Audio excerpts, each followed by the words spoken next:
বাপের বাড়ি আসলে এখন আমার জিনিস রাখতে প্রচণ্ড অসুবিধা হয়।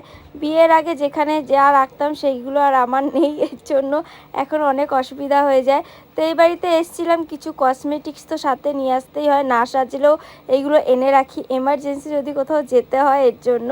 তো দেখো এই ঝুড়িটা বাড়িতে ছিল, তার জন্য ধুয়ে মুছে পরিষ্কার করে নিয়েছি আর এক এক করে কিন্তু সাজিয়ে নিয়েছি। এগুলো মাঝে মাঝে যখন ভিডিও করি বা একটু বাজার ঘাটে যাই তখন কিন্তু একটু লাগে, তার জন্য। তো দেখো গুছিয়ে নিয়েছি। আর এখানে বেরোতে ড্রেসিং টেবিল আছে, বাট আমি এখন কিছু রাখি না, যেহেতু এটা আমার বৌদির রুমে রয়েছে। আর এখন বিয়ের পরে সত্যি কীরকম যেন একটা পর লাগে, মানে সব কিছুর অধিকারও আমি খাটাতে পারি না। তারপর দেখো এগুলো গুছানোর পর কিন্তু দুপুরে খাওয়া দাওয়ার পরে এই যে আমি ফলটা খেয়ে নিচ্ছি।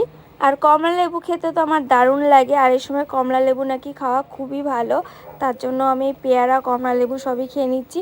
তো এরকম মিনি ব্লগ দেখতে হলে তাড়াতাড়ি করে সাবস্ক্রাইব করো। টাটা।